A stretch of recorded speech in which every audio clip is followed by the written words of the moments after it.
Tonight, I've got a classic East Tennessee story for you about the Whistling Jack. And the most compelling one takes place right here in my backyard in the Sequatchie Valley. But there's stories from all over East Tennessee about the Whistling Jack, and they go back as far as the early 1900s, maybe even later than that. So let's get into it. Now, the most compelling, the most detailed one that I have seen about Whistling Jack is from the Walden Ridge community, the Pocket area up near Prentice Cooper Game Reserve. And it starts when the storyteller was about 12 years old. So he used to ride dirt bikes and ATVs all up and down Walden's Ridge. And when he was about 12 years old, he found a trail that he'd never been up before, and he cuts through it. Well, no sooner he gets to the other side, back to a populated area, or a more populated area. He said he grew up with a community of no more than 200 people. So it's still pretty rural now, even more back then. Uh, Now, this would have been in the 70s when he was 12, but the old lady flagged him down. And as soon as he gets on the other side of this trail, flags him down. Just made sure to get his attention and bring him over. She said, "Boy, did you just come all the way through that holler?" And he said, "Yes, I did." And she says, "You don't ever go through that holler again. There's a reason that road's been blocked off." And of course, this gets his curiosity. He asks, "Why not?" And they said, "Well, sit down. You might as well grab a seat because I got a story to tell you."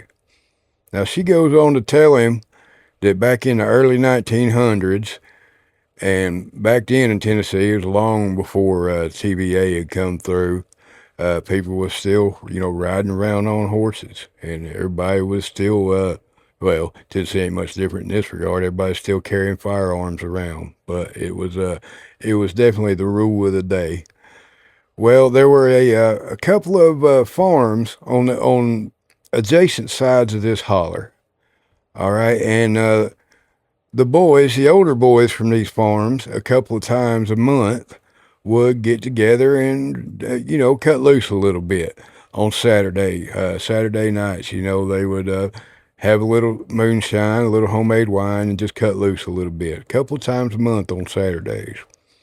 Well, said one particular Saturday, it kind of went longer on into the night than usual. It went 12 or 1 o'clock in the morning when one of the sets of boys was leaving to go back to their farm.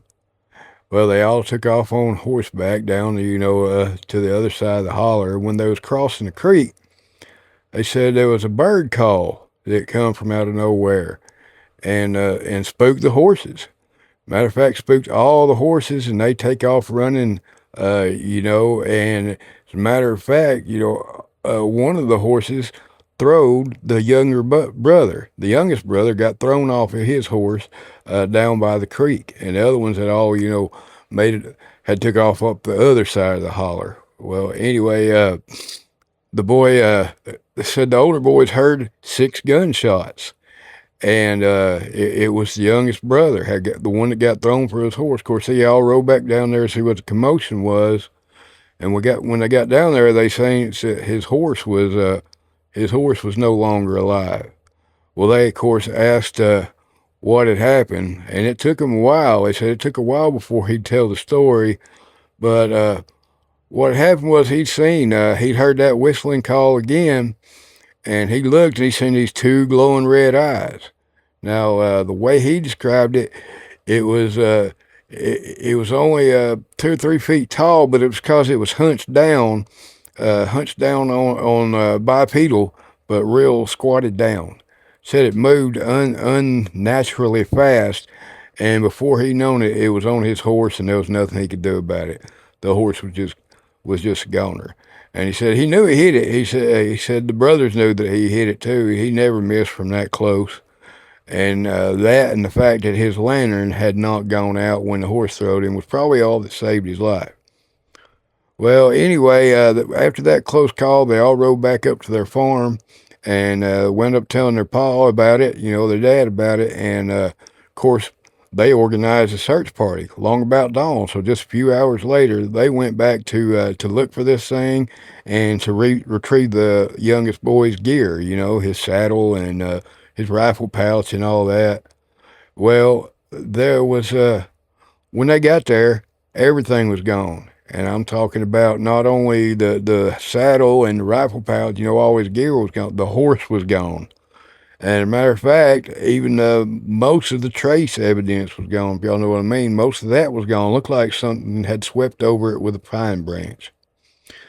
Well, the boy said, like I said, that his best description was it was shaggy, had shaggy fur, glowing red eyes, moved unnatural fast, and smelled real bad. Now, this was description of the Walden's Ridge version. Well, anyway, the storyteller said that after he heard that story when he was 12, he went and joined the service for a few years, and he wound up moving back to the area when he was a little older, about 25. He went through some years in the service and a divorce, and he liked to hunt the area at night. Now, it wasn't the exact same area, but that was just where he found his peace.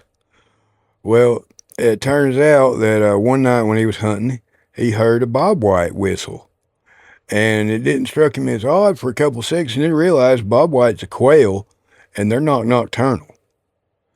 So the brief version is he realized that he was being hunted.